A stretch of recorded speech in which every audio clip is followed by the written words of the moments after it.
الحمد للہ رب العالمین والصلاة والسلام علی سید الانبیاء والمرسلین۔ اس کی کیا ضرورت ہے؟ دوسرا ہے یہ والا آپ کے لیے۔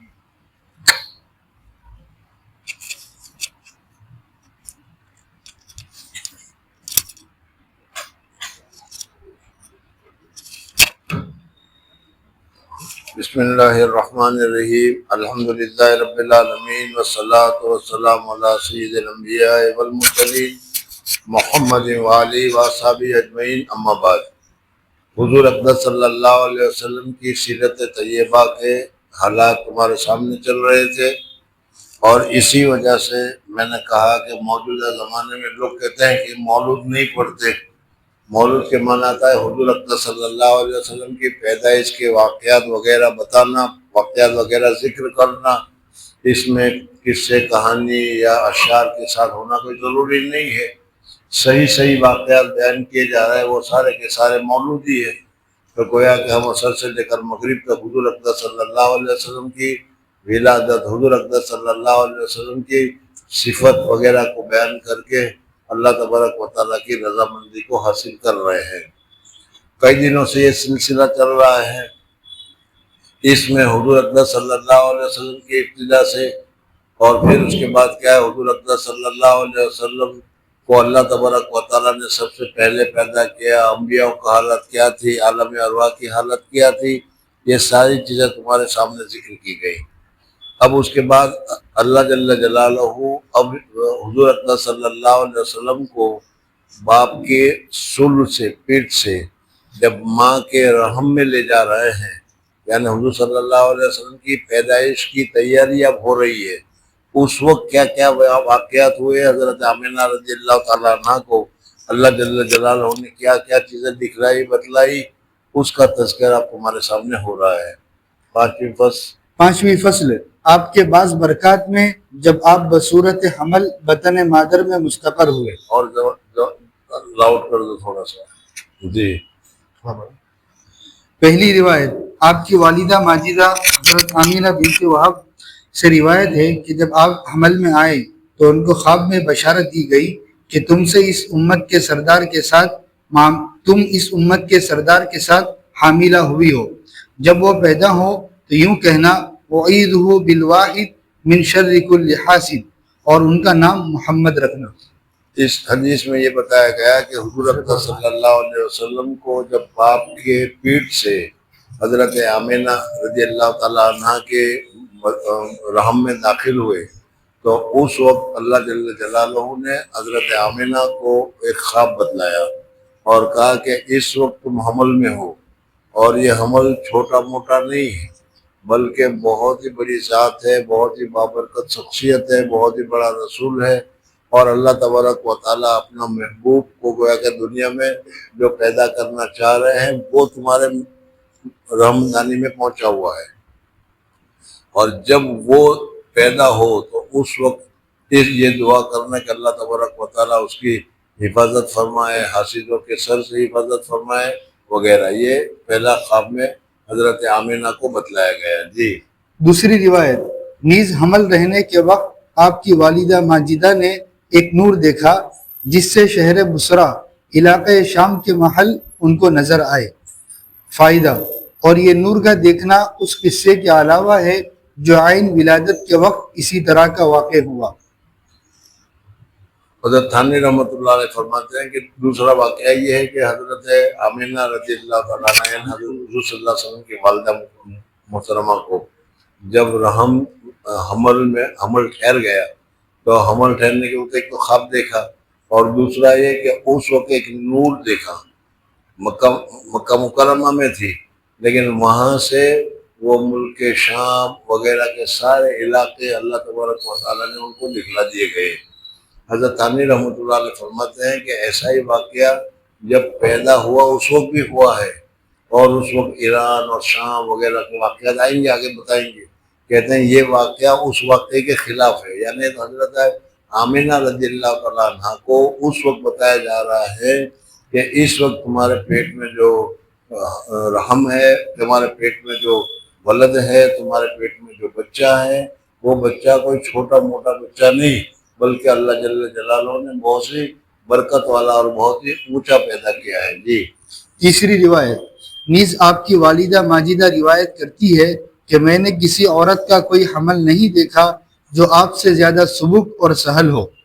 فائدہ، عام متن جب حمل ہوتا ہے تو تم نے بھی دیکھا ہوگا، اپنے گھروں میں بھی دیکھا ہوگا، بہت عورت بعض مرتبہ اس کو بڑی تکلیف ہوتی ہے، بڑی مشقت ہوتی ہے، بڑا وزن بھی محسوس ہوتا ہے اور یہ محسوس ہوتا ہے کہ بہت بڑی بھار کو لے کر میں چل رہی ہوں۔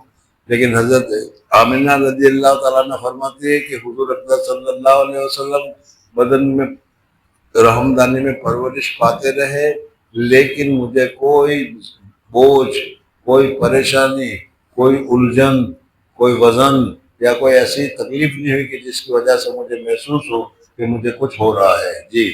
فائدہ، محاورے میں اس عبارت کے معنی مساوات کی بھی نفی ہوتی ہے۔ سبک یہ کہ گرا نہ تھا اور سہل یہ کہ اس میں کسی قسم کی تکلیف، غثیان یا کسل یا اختلال جو وغیرہ نہ تھی۔ یعنی عامتاً عورتوں کو جب حمل ہوتا ہے تو اس وقت ان کو جو تکلیفیں ہوتی ہیں وہ ان میں سے کوئی تکلیف، نہ بھار، نہ بوجھ، نہ پریشانی، نہ الجھن، نہ مصیبت، نہ تکلیف، سمجھنا کچھ بھی۔ حضرت آمنہ رضی اللہ تعالیٰ عنہا کو حضور اکرم صلی اللہ علیہ وسلم کی پیدائش کے موقع پر پیٹ میں کچھ تکلیف ایسی محسوس نہیں ہوئی بلکہ بہت ہی سہولت رہی، بہت ہی راحت رہی جی۔ اور شمامہ میں ہے کہ بعض احادیث میں آیا ہے کہ ایسا ثقل ہوا جس کی شکایت عورتوں سے کی۔ حاشیہ، میں کہتا ہوں کہ یہ ثقل عظمت کا تھا، جیسے وحی کا ثقل ہوتا تھا، اور ایسے ثقل سے نشاط طبعی زائل نہیں ہوتا۔ پس عین ثقل میں بھی بئی معنی خفت کا حکم صحیح ہے، پس روایات میں تعارض نہ رہا۔ مصنف رحمۃ اللہ تعالیٰ علیہ یہ تعارض بیان کرتے ہیں کہ ابھی تو تم کہہ رہے تھے کہ حضرت آمنہ رضی اللہ تعالیٰ عنہ کہتی ہے کہ حضور صلی اللہ علیہ وسلم کا حمل میرے پیٹ میں تھا تو مجھے کوئی تکلیف نہیں تھی، کوئی احساس نہیں تھا، کوئی بھاری پن نہیں لگا، کوئی بھاری نہیں لگا، اور اس روایت میں معلوم ہوتا ہے کہ بھاری پن لگا۔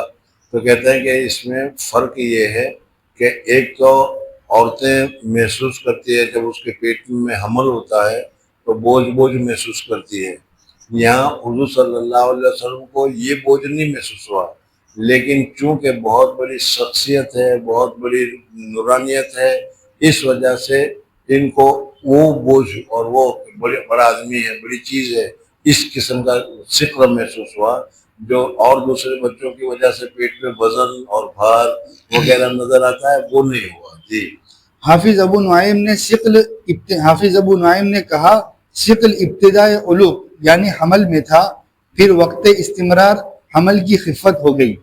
یہ بھی تیسری توجہ کر رہے ہیں کہ بھائی دونوں میں تعارض کس طریقے سے ختم ہوگا، تو کہتا ہے کہ جس وقت ابتدائی علوق ہوا تو اس وقت وزن لگا، لیکن پھر جیسا جیسا دن گزرتے رہے، مہینے بڑھتے رہے، تو عام مطلب مہینے بڑھنے میں وہ حمل بڑا ہوتا جاتا ہے، بڑا ہوتا جاتا ہے تو وزن زیادہ رکھنا چاہیے، لیکن اس جگہ پر حضور اکرم صلی اللہ علیہ وسلم کا وزن والدہ محترمہ کو زیادہ محسوس نہیں ہوا جی۔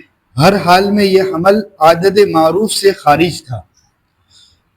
هذا وقد حملت ام الحبیب به وليس في حملها کرب ولا ضرر۔ ہاں، یعنی ان کے حمل میں کوئی حمل کی جو دوسری جیسے آج کل ہماری عورتوں کو ہوا کرتی ہے، پریشانیاں ہوتی ہے، الجھن ہوتی ہے، مصیبت ہوتی ہے، اس قسم کی کوئی الجھن اور مصیبت حضور اکرم صلی اللہ علیہ وسلم کے حمل کی وجہ سے حضرت آمنہ رضی اللہ تعالیٰ عنہ کو نہیں ہوئی جی۔ چھٹی فصل، بعض واقعات وقت ولادت شریفہ میں۔ اب یہاں سے ابھی تک تو جو بتایا وہ حمل میں بتایا، یعنی عام مطلب 9 مہینے تک آدمی حمل میں ماں کے پیٹ میں رہتا ہے اور وہ ساری چیزیں ہوتی ہیں، اور واقعی میں اب تو کیا کہتے ہیں، اب حضرت کی تو بیویاں نہیں ہیں اس میں کیا ہوگا، لیکن جب بیویاں ہوں گے تو پتہ نہیں یاد بھی رہے گا کہ نہیں، تو اس میں یہ ہے کہ وہ جب حمل میں ٹھہرتی ہے تو سمجھ میں یہ لات مار رہا ہے، یہ کر رہا ہے، یہ اوپر جا رہا ہے، یہ کر رہا ہے، یہ میری کمر دکھتی ہو گئی، میرا پیٹ دکھتا ہو گیا، سمجھنا بڑی شکایتیں کرتی ہے۔ اس ساری کیفیت کا یہ ہے کہ جیسے موجودہ زمانے کی عورتیں اپنے رحمدانی میں اپنے حمل کی وجہ سے جو پریشانیاں محسوس کرتی ہیں، حضور اکرم صلی اللہ علیہ وسلم بھی 9 مہینے رہے، حضور صلی اللہ علیہ وسلم کی بھی پیدائش اسی طریقے سے ہوئی جس طریقے سے دوسرے بچوں کی ہوتی ہے، لیکن اس میں حضرت آمنہ رضی اللہ تعالیٰ عنہ کو کوئی مشقت، کوئی تکلیف، کوئی پریشانی، کوئی الجھن، کوئی مصیبت وغیرہ کچھ نہیں ہوئی جی۔ اب اس کے بعد پیدا ہونے کے وقت یہ تو ابھی 9 مہینے کا تذکرہ تھا، وہ ذکر ہو گیا۔ اب حضرت حضور اقدس صلی اللہ علیہ وسلم کی جس وقت پیدائش ہو رہی ہے تو اس وقت کیا حالات ہوئے، کیا چیزیں ہوئی، اس کو ذکر کر رہے ہیں جی۔ پہلی روایت محمد بن سعد نے ایک جماعت سے حدیث بیان کی، اس میں عطا سے اور ابن عباس بھی ہے کہ آمینہ بنت وہب یعنی آپ کی والدہ آمینہ بنت وہب جی، یعنی آپ کی والدہ ماجدہ کہتی ہے کہ جب آپ یعنی نبی صلی اللہ علیہ وسلم میرے بطن سے جدا ہوئے تو آپ کے ساتھ ایک نور نکلا جس کے سبب مشرق و مغرب کے درمیان سب روشن ہو گیا۔ ایک تو پہلا تم نے دیکھا کہ جب حمل ٹھہرا تو حمل ٹھہرتے وقت ایک نور نکلا اور اس نور کی وجہ سے ملک شام وغیرہ نظر آ گیا۔ اب یہ دوسرا نور ہے کہ حضور اقدس صلی اللہ علیہ وسلم کی جب پیدائش ہوئی تو اس پیدائش کے وقت بھی ایک نور نکلا جو حضرت فاطمہ نے دیکھا، اور اس نور سے ایسی روشنی، ایسی نورانیت، ایسی وسعت اس میں دکھائی گئی کہ تمام علاقے جہاں جہاں تک حضور صلی اللہ علیہ وسلم کا دین پھیلنے والا تھا وہ سارا دکھلا دیا گیا۔ پھر پڑھی حدیث کو۔ آمینہ بنت وہب یعنی آپ کی والدہ ماجدہ کہتی ہے جب آپ یعنی نبی صلی اللہ علیہ وسلم میرے بطن سے جدا ہوئے یعنی جب پیدا ہوئے تو آپ کے ساتھ ایک نور نکلا جس کے سبب مشرق و مغرب کے درمیان سب روشن ہو گیا۔ مشرق و مغرب کے درمیان سب روشن ہو گیا، گویا کہ حضور اقدس صلی اللہ علیہ وسلم کی نورانیت اور حضور اقدس صلی اللہ علیہ وسلم کا نور، حضور اقدس صلی اللہ علیہ وسلم کی ہدایت، حضور اقدس صلی اللہ علیہ وسلم کی شریعت، حضور اقدس صلی اللہ علیہ وسلم کے احکام، ان سب جگہ پر پھیلنے والے ہیں جی۔ پھر آپ زمین پر آئے اور دونوں ہاتھوں پر سہارا دیے ہوئے تھے، پھر آپ نے خاک بچہ جب پیدا ہوتا ہے تو جس طریقے سے ہوتا ہے باہر آئے زمین پر گرے تو اس وقت حضور صلی اللہ علیہ وسلم نے زمین پر اس طریقے سے سہارا دیا ہوا تھا جی۔ پھر آپ نے خاک کی ایک مٹھی بھری اور آسمان کی طرف سر اٹھا کر دیکھا، یعنی مٹی ہاتھ میں لیا اور بچہ چھوٹا بچہ ہے اور چھوٹے بچے میں اسی طریقے سے آسمان کی طرف دیکھا۔ بچہ پیدا ہوتا ہے عام متن تو کیا ہے، رونے کی آواز آتی ہے، یا اگر رونے کی آواز نہیں آتی تو ڈاکٹر بھی اس کو رونے کی کوشش کراتا ہے، یہ سب سے بڑی علامت ہے کہ یہ زندہ ہے، سمجھ میں آئے نہیں۔ اور حدیث میں بتایا گیا کہ شیطان اس وقت چوکا مارتا ہے اور اس چوکا مارنے کی اپنا اثر اس میں داخل کرنا چاہتا ہے جس کی وجہ سے وہ روتا ہے، لیکن یہاں تو حضور اقدس صلی اللہ علیہ وسلم پیدا ہو رہے تھے، حضور اقدس صلی اللہ علیہ وسلم میں شیطان کیا ایسا کرتا، سمجھ میں آئے، اس وجہ سے وہ رونے والی بات نہیں ہوئی، لیکن حضور صلی اللہ علیہ وسلم نے اس طریقے سے آسمان پر دیکھا جی۔ فائدہ اسی نور کا ذکر ایک دوسری حدیث میں اس طرح ہے کہ اس نور سے آپ کی والدہ نے شام کے محل دیکھے۔ حضور صلی اللہ علیہ وسلم نے اسی واقعے کی نسبت خود ارشاد فرمایا ہے وَرُؤْيَا أُمِّي الَّتِي رَأَتْ، اور اس میں یہ بھی آپ کا ارشاد ہے وَكَذَلِكَ أُمَّهَاتُ الْأَنْبِيَاءِ يُرِينَ، یعنی انبیاء علیہ السلام کی مائیں ایسا ہی نور دیکھا کرتی ہے۔ یعنی جس وقت انبیاء کی پیدائش ہوتی ہے تو اب اور انبیاء کے لیے بھی فرق ہوتا ہے کمی بیشی کا، کیفیت کا۔ حضور صلی اللہ علیہ وسلم کیونکہ سب رسولوں سے بڑے تھے، اس وجہ سے آپ صلی اللہ علیہ وسلم کی کیفیت بھی بڑی تھی، لیکن ہر نبی جب وہ پیدا ہوتا ہے تو ان کی ماں کو نور دکھلایا جاتا ہے اور اس وقت میں وہ ماں اس نور کو وہ دیکھتی ہے جی۔ دوسری روایت عثمان بن ابی العاص اپنی والدہ ام عثمان سے جن کا نام فاطمہ بنت عبداللہ روایت کرتے ہیں، وہ کہتی ہے کہ جب آپ کی ولادت شریفہ کا وقت آیا تو آپ کے تولد کے وقت میں نے خانہ کعبہ کو دیکھا کہ نور سے معمور ہو گیا اور ستاروں کو دیکھا کہ زمین سے اس قدر نزدیک آ گئے کہ مجھ کو گمان ہوا کہ مجھ پر گر پڑیں گے۔ روایت کیا اس کو بیہقی نے۔ یعنی اس میں حضور اقدس صلی اللہ علیہ وسلم مکہ مکرمہ میں پیدا ہوئے تو اس وقت کعبہ شریف پر بھی ایک خصوصی نورانیت طاری ہو گئی، اور جو ستارے ہیں وہ ستارے بھی سارے نورانی ہو گئے اور یوں محسوس ہونے لگے جو کہا کہ قریب آ گئے، میں یوں سمجھنے لگی کہیں یہاں مجھ پر نہ گر پڑے جی۔ حاشیہ اگر آپ کی ولادت رات کے وقت ہوئی ہو جیسا کہ ایک قول ہے تب تو اس اخیر کے واقعے میں کوئی تردد ہی نہیں، یعنی حضور صلی اللہ علیہ وسلم سحر کے قریب پیدا ہوئے تھے، اگر رات ہی کے وقت ہے تو وہ ستارے بھی اس وقت نظر آئیں گے اور وہ قریب بھی نظر آئیں گے، اس میں کوئی اشکال وغیرہ نہیں ہے۔ لیکن اگر دوسرا وقت پیدائش کا ہے جیسے دوسری روایتوں میں ہے، اور اگر دن نہ ہوئی ہو جیسا کہ ایک قول ہے تو ستاروں کے نظر آنے کو بھی ایک خرق عادت کہا جاوے تو گا۔ اس وقت میں وہ ستارے کیسے نظر آئیں گے؟ اس لیے کہ سورج کی روشنی میں اس وقت تارے نظر نہیں آتے، لیکن جب اللہ جل جلالہ معجزہ کے طور پر بتانا چاہتا ہے تو اس وقت حضور صلی اللہ علیہ وسلم کی اگر دین میں پیدائش ہوئی ہے تو بھی گویا کہ تارے نظر آ سکتے ہیں۔ جی، اور اختر کے نزدیک یہ سہل ہے کہ صبح صادق کے وقت آپ کی ولادت کو کہا جاوے تو اس وقت ستارے بھی نمایاں ہوتے ہیں اور اس کو عوام رات سے اور خواص دن سے تعبیر کرتے ہیں۔ اور یہ حضرت تھانوی رحمۃ اللہ علیہ کے فرمان توجہ کی، اور یہ توجہ بہت ہی اچھی کی کہ حضور اقدس صلی اللہ علیہ وسلم کی پیدائش صبح صادق کے وقت ہوئی، اور صبح صادق کا وقت ایسا ہی ہوتا ہے کہ رات بھی ہوتی ہے اور اندھیرا بھی ہوتا ہے اور کچھ اجالا اور روشنی بھی ہوتی ہے۔ جو اہل علم، اہل حضرات وغیرہ آپ حضرات ہیں وہ سمجھتے کہ دن ہو گیا، اور جو سوس قسم کے ہوتے ہیں وہ ابھی تو رات چل رہی ہے، ابھی تو سو جاؤ کر کے وہ سوتے رہتے ہیں، تو دونوں کا اطلاق ہو گیا اس میں۔ جی، تیسری روایت ابو نعیم نے عبد الرحمن ابن عوف سے روایت کیا ہے اور وہ اپنی والدہ شفا سے نقل کرتے ہیں، وہ کہتی ہے کہ جب حضرت آمینہ سے آپ پیدا ہوئے تو میرے ہاتھوں پر آئے اور موافق معمول بچوں کے آپ کی آواز نکلی تو میں نے ایک کہنے والے کو سنا، کہتا ہے رحمک اللہ، یعنی اے محمد آپ پر اللہ تعالیٰ کی رحمت ہو۔ شفا کہتی ہے کہ تمام مشرق و مغرب کے درمیان روشنی ہو گئی، یہاں تک کہ میں نے روم کے بعض محل دیکھے، پھر میں نے آپ کو دودھ دیا، یعنی اپنا نہیں بلکہ آپ کی والدہ کا، کیونکہ شفا کو کسی نے مرضیات میں ذکر نہیں کیا۔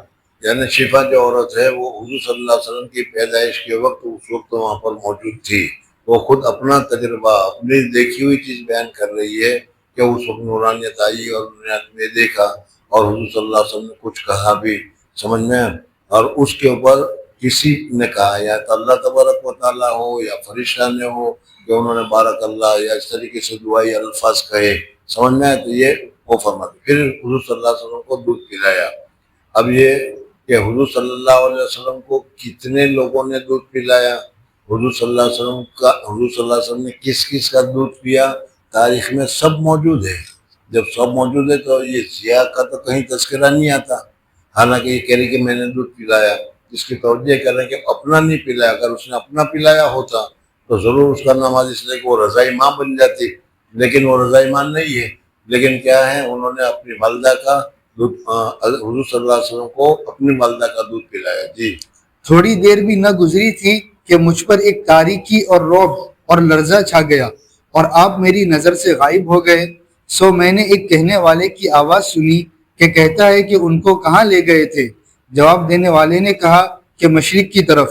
وہ کہتی ہے کہ اس واقعے کی عظمت برابر میرے دل میں رہی، یہاں تک کہ اللہ تعالیٰ نے آپ کو مبعوث فرمایا، بس اول اسلام لانے والوں میں ہوئی۔ یہ شفا جو ہے وہ اپنا تجربہ یا اپنی حالت وغیرہ ذکر کر رہی ہے کہ پیدا ہونے کے بعد حضور صلی اللہ علیہ وسلم کو ایک دم کہیں لے گئے، اب ہم کو پتہ ہی نہیں چلا کہاں گئے، تھوڑی دیر میں کون کہاں چلا گیا، تو لیکن میں نے وہاں آواز سنا کہ بھائی کہاں لے گئے تھے، کہا کہ اس کو مشرق کی طرف لے گئے تھے اور فوراً لے کر آ گئے، اللہ تبارک و تعالیٰ معجزہ طور پر فٹافٹ لے کر آ گئے۔ ابھی تم سوچو کہ یہاں سے کیا ریلوے اسٹیشن تک لے جائیں گے تو آدھا گھنٹہ لگے گا، اس طرح وہ ہم لوگوں کو لگتا ہے، اللہ تبارک و تعالیٰ کو، فرشتوں کو نہیں لگتا۔ بہرحال حضور صلی اللہ علیہ وسلم کی نورانیت اور صداقت اس میں بتلانی تھی، اس وجہ سے یہ بتلایا۔ جی، فائدہ، مشرق کے ذکر سے مغرب کی نفی نہیں ہوئی، دوسری روایات میں مغارب بھی آیا ہے۔ یعنی حضور صلی اللہ علیہ وسلم کو تھوڑی دیر کے لیے یہاں سے لے گئے، کہاں لے گئے تھے؟ ایک حدیث میں آتا ہے مشرق، تو فرماتے کہ صرف مشرق میں کیوں لے گئے، مغرب میں کیوں نہیں لے گئے؟ کہا کہ نہیں، ایک دوسری روایت میں مغرب بھی آتا ہے۔ اب مشرق سورج نکلنے کی جگہ کو مشرق کہتے ہیں، سورج غروب ہونے کی جگہ کو مغرب کہتے ہیں، وہ ہزاروں میل کا فاصلہ ہے، لیکن اللہ تبارک و تعالیٰ تھوڑی دیر میں جو چاہتا ہے کر لیتا ہے۔ جی، تخصیص ذکری اس روایت میں بنا پر شرف سمت مشرق کے ہے، بوجہ اس کے کہ وہ مطلع ہے شمس کا، جیسا کہ شروع والصافات میں رب المشارق فرمایا گیا ہے۔ مشرق کا تذکرہ کہتے ہیں اس حدیث میں اس لیے کیا گیا کہ مشرق سورج کے نکلنے کی جگہ کو کہتے ہیں، روشنی کی جگہ کو کہتے ہیں، اچھائی کی جگہ کو کہتے ہیں، اس وجہ سے اس کا تذکرہ آیا۔ جی، چوتھی روایت اور من جملہ آپ کے عجائب ولادت کے یہ واقعات روایت کیے گئے ہیں: کسرا کے محل میں زلزلہ پڑ جانا اور اس سے 14 کنگوروں کا گر پڑنا، اور بحیرہ طبریہ کا دفعتاً خشک ہو جانا، اور فارس کے آتش کدہ کا بجھ جانا جو 1000 برس سے برابر روشن تھا کہ کبھی نہ بجھا تھا۔ روایت کیا اس کو بیہقی نے اور ابو نعیم نے اور خرائطین حواتف میں اور ابن عساکر نے۔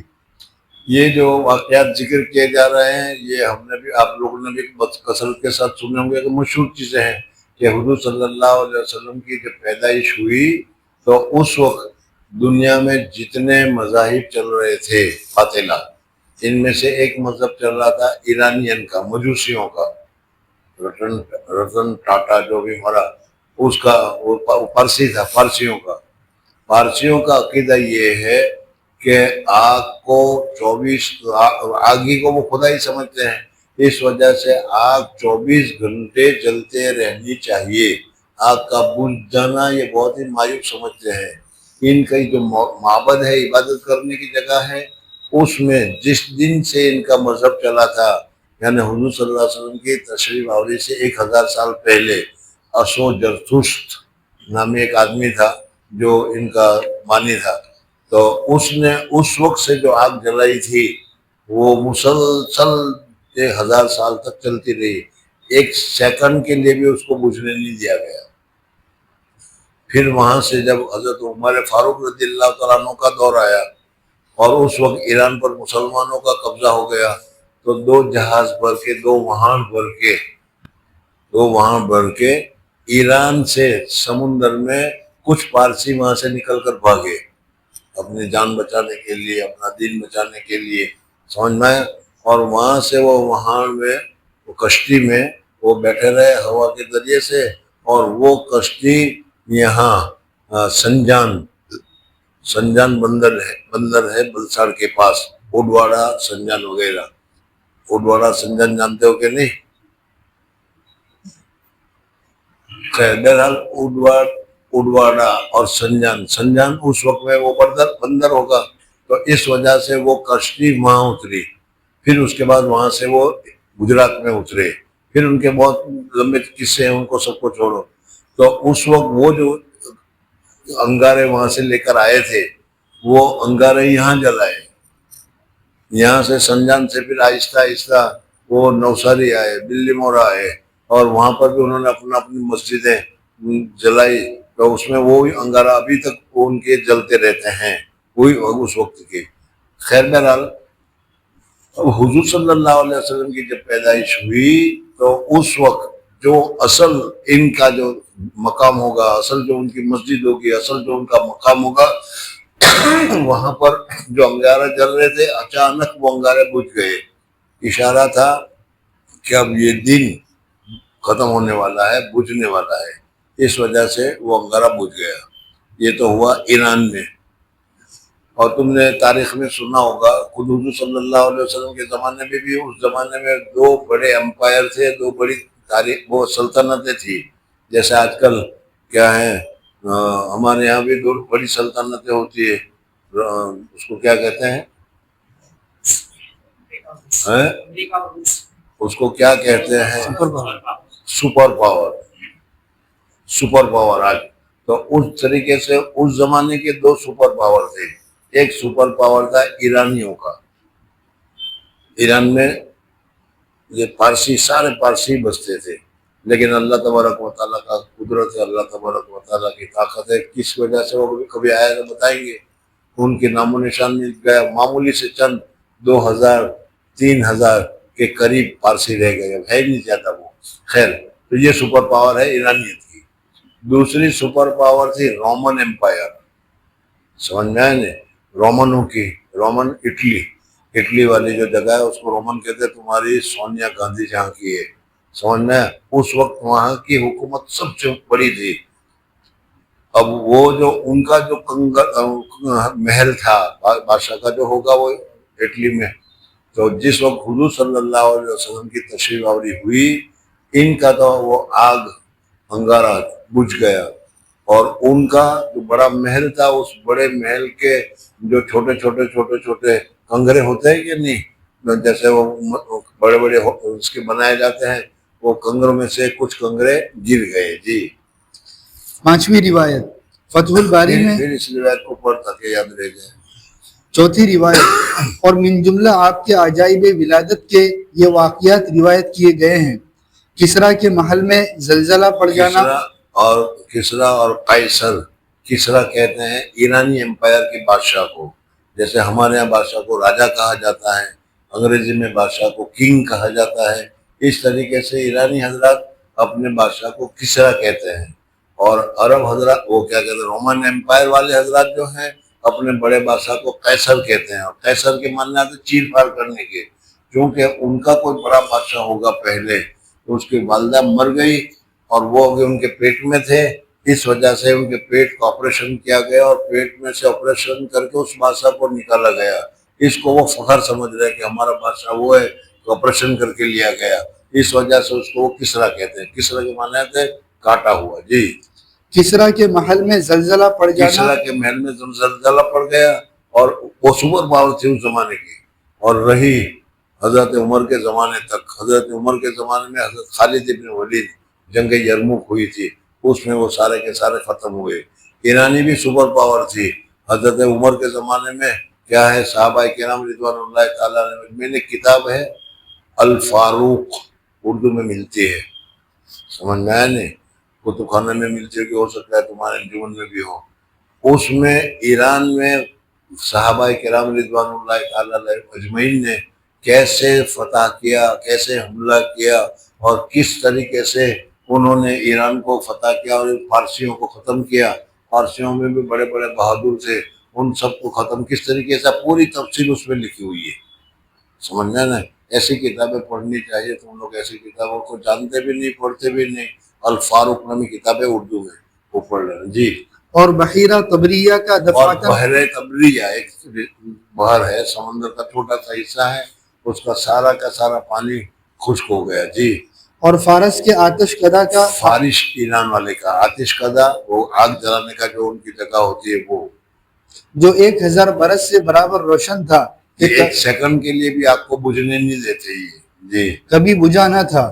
روایت کیا اس کو بیہقی نے اور ابو نعیم نے اور خرائطی نے حواتف میں اور ابن عساکر نے قیدا فی المواہب. فائدہ، یہ واقعات اشارہ ہے زوال سلطنت فارس و شام کی طرف. حضور صلی اللہ علیہ وسلم کی پیدائش سے یہ جو اشارہ ہوا تو یہ اشارہ تھا اس بات کی طرف کہ اب یہ حکومتیں ہیں، اب یہ سلطنتیں ہیں، اب یہ مذاہب ہے. وہ نصرانی تھے، یہ مجوسی تھے، یہ سارے مذاہب اب ختم ہونے والے ہیں. اب جب وقت آئے گا تو وہ ختم ہو جائے گا. جی. پانچویں روایت فتح الباری میں سیرت الواقدی سے نقل کیا ہے کہ آپ نے شروع ولادت میں کلام فرمایا.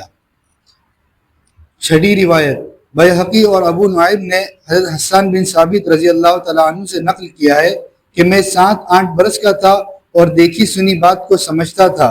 ایک دن صبح کے وقت ایک یہودی نے یکایک چلانا شروع کیا کہ اے جماعت یہود کی، سب جمع ہو گئے. اور میں سن رہا تھا. کہنے لگے تجھ کو کیا ہوا؟ کہنے لگا کہ احمد کا وہ ستارہ جو آج شب میں طلوع ہو گیا، جس کی ساعت میں آپ کی پیدا ہونے والے تھے. سیرت ابن ہشام میں یہ بھی ہے کہ محمد بن اسحاق صاحب السیر کہتے ہیں حضور اقدس صلی اللہ علیہ وسلم جس وقت پیدا ہوئے اس سے پہلے حضرت موسیٰ علیہ السلام نے، حضرت عیسیٰ علیہ السلام نے اپنے اپنے زمانے میں حضور اقدس صلی اللہ علیہ وسلم کی پیدائش کی پیشین گوئیاں کی تھی. تم جانتے ہو، سمجھ میں نہیں کہ ہمارے بعد ایک رسول پیدا ہوگا اور ایسا ہوگا اور ایسا ہوگا اور ایسا ہوگا اور ایسا ہوگا. حضرت موسیٰ علیہ السلام نے بہت تفصیل کے ساتھ ذکر کی تھی. میں نے بتایا بھی تھا تمہیں کہ ان کی کتاب میں ہے کہ میں اللہ تعالیٰ ان کو فرماتے کہ اللہ اے موسیٰ، خدایا میں ایک ایسی امت کو پیدا کرنے والا ہوں جو امت پرندوں کی طرح اڑتی ہوئی کعبہ شریف کے حج کے لیے آئے گی. وہ وہی ہے، ہوائی جہاز کے لیے جائے گی. وہ سمجھ، ایسی چھوٹی چھوٹی چیزیں بھی اللہ تبارک و تعالیٰ نے بتائی تھی. اور یہ بھی بتایا تھا کہ بہت بڑے نبی ہے اور یہ ہے اور یہ ہے. اور حضرت موسیٰ علیہ السلام وغیرہ نے بھی کہا کہ ہم نے بھی وعدہ کیا کہ ہمارے زمانے میں اگر آج ہی نکل آئے تو ہمیں ان کی بات ماننی پڑے گی. یہ ساری تم لوگ سن چکے ہو. تو وہ حضرت موسیٰ علیہ السلام نے اپنے زمانے کے یہودیوں کو یہ بتا رکھی تھی، اور یہودی اللہ جل جلالہ امن والوں کے تھے بڑے محبوب. یا بنی اسرائیل اذکروا نعمت التی انعمت علیکم وانی فضلتکم علی العالمین. لیکن ان کی شیطانیت کی وجہ سے طبیعت میں بڑا خبث تھا، آج بھی ہے سمجھ میں. اس خبث کی وجہ سے حضرت موسیٰ کو بھی کہہ دیا اذهب انت وربک وقاتلا انا ہاہنا قاعدون. تو کیا بتائیں ان کو؟ اللہ تبارک و تعالیٰ نے انہی بات مانی تو وہ وادی تھی میں گھومتے رہے تو وہاں کھانا کہاں ملتا؟ تو کیا ہم تو بھوکے مر جائیں گے، ہم کو بھوکا مار دے گا. اللہ تعالیٰ نے کہا کہ اللہ اس کو، تو اللہ تعالیٰ نے من اور سلوہ نازل کیا. صبح اٹھتے تھے تو کیا ہے کیا کہنا چاہیے، آج کھایا نہیں تم لوگوں نے میٹھا چاول، جردے کی طرح کچھ چیز ایسی گرتی تھی سمجھ میں آنے، جس کو سنبھال لو، جمع کر لو، اور جمع کر اس کو کھاؤ تو جردے کی طرح محسوس ہوتا تھا سمجھ میں. اور چھوٹے چھوٹے پرندے بچے وہ ان کے گھروں پر آ کر بیٹھ جایا کرتے، پکڑو کاٹو اور کھاؤ، کچھ کرنا نہیں پڑتا تھا. من اور سلوہ ہے یہ سمجھ میں. تھوڑے دن کھانے کے بعد طلبہ ہی کی طرح تھے وہ سارے، یہ طلبہ ایسا ہی ہوتے ہیں. انہوں نے کہا ہے یار روز کے روز من و سلوہ کھا کے تو تھک گئے، یہاں تو چاہیے ذرا دال ہو، چپاتی ہو، یہ ہو وہ ہو تو ذرا اچھا لگے، یا ایک ایک کھاتے تو تھک گئے سمجھ میں. تو اللہ تبارک و تعالیٰ نے کہا ٹھیک ہے، یروشلم بیت المقدس یروشلم پر جاؤ، لڑائی کرو، وہاں جو لوگ ہیں ان کو نکالو، تم لوگ وہاں پر. بڑی لمبی تفصیل ہے، مختصر کرتا ہوں. پھر اس کے بعد کہتے ہیں کہ وہاں گئے تو وہاں جو تھے بڑے بڑے مضبوط قسم کے لوگ تھے. ان میں سے جو تحقیق کرنے کے لیے گئے تھے اسے پکڑ کر اپنی اوٹ میں یوں دبا کے رکھ لیا سمجھ میں. ہو سکے یار یہ کون سی قوم ہے، ہمیں یوں دبا دیا. اللہ تعالیٰ حضرت موسیٰ نے کہا کہ ان کے ساتھ لڑو، تو انہوں نے کہا کہ دو کو اس طریقے سے کیا ہوتا، ہم کو کچمبر بنا دیں گے. تو کہا کہ اذهب انت وربک فقاتلا، یہ موسیٰ تو اور تیرا پروردگار جاؤ ان کے ساتھ لڑو، یروشلم کو خالی کرو تب ہم آئیں گے، ہم ایسے نہیں جانے گے. کتنی کیسی قوم ہے سمجھے نہیں. ان کے علاوہ بھی اور بہت ساری چیزیں ہیں. حضرت یوشع ابن نون حضرت موسیٰ علیہ السلام کے بعد جن کو نبی بنے، انہوں نے بہت سمجھایا لیکن وہ ماننے کے لیے تیار نہیں ہوئے. تو اللہ تعالیٰ نے کہا ان کو 40 سال تک وادی تیہ میں گھماتے رہو. صبح سے نکلتے تھے چلنے کے لیے، شام تک چلتے رہے، پتہ نہیں کہاں تک، کتنا 16-17 میل تو چل ہی لیتے ہوں گے. لیکن شام کو پھر دیکھتے تھے تو جہاں سے چلے تھے وہیں آ گئے. اللہ نے پوری وادی میں اس کو 40 سال تک ایسا ہی رکھا. تو وہاں من اور سلوہ ان کو ملا، لیکن من و سلوہ نہیں. وعدہ سے وافو میں وعدہ سے بسل کاندا چاہیے، بسل کاندے کو کہتے ہیں سمجھ میں آئے. تو یہ قوم ایسی ہے. خیر بہرحال تو کہاں سے چلے تھے؟ یہودیوں پر پہنچ گئے ہیں مدینہ میں یہود. ہاں مطلب اس وجہ سے حضرت موسیٰ علیہ السلام نے پوری تفصیل ان کو بتائی تھی کہ آخری نبی ہوگا، وہ مکہ میں آئے گا، پھر وہاں سے ہجرت کرے گا، مدینہ میں آئے گا. تو اس وجہ سے حضرت موسیٰ علیہ السلام کے ماننے والے یہودی پہلے ہی سے مدینہ منورہ آ گئے تھے اور مدینہ منورہ میں رہنے لگے تھے کہ جب حضور صلی اللہ علیہ وسلم کا ظہور ہوگا، جب حضور صلی اللہ علیہ وسلم کا زمانہ آئے گا تو سب سے پہلے ہم حضور صلی اللہ علیہ وسلم کو مانیں گے سمجھ میں. اور ابو ایوب انصاری رضی اللہ تعالیٰ عنہ کا وغیرہ مکان وغیرہ جو تھا ان کو تو معلوم تھا کہ یہاں ٹھہریں گے. حضرت موسیٰ نے بتا دیا تھا ان کو پہلے، ان کی کتابوں میں تھا. تو اس وجہ سے وہاں انہوں نے مکان بھی بنا رکھا تھا، اور اس مکان پر حضرت ابو ایوب انصاری کا کنٹرول تھا. اس لیے وہ اونٹ کا واقعہ تمہیں معلوم ہوگا کہ حضور صلی اللہ علیہ وسلم نے کہا کہ میرا اونٹ جہاں بیٹھے گا حضرت ابو ایوب انصاری. تو یہ مکان بھی وہ ان لوگوں کا بنایا ہوا تھا. لیکن کیا تھا، فقط صرف اتنا تھا کہ حضور صلی اللہ علیہ وسلم આપણા માનના નથી બસ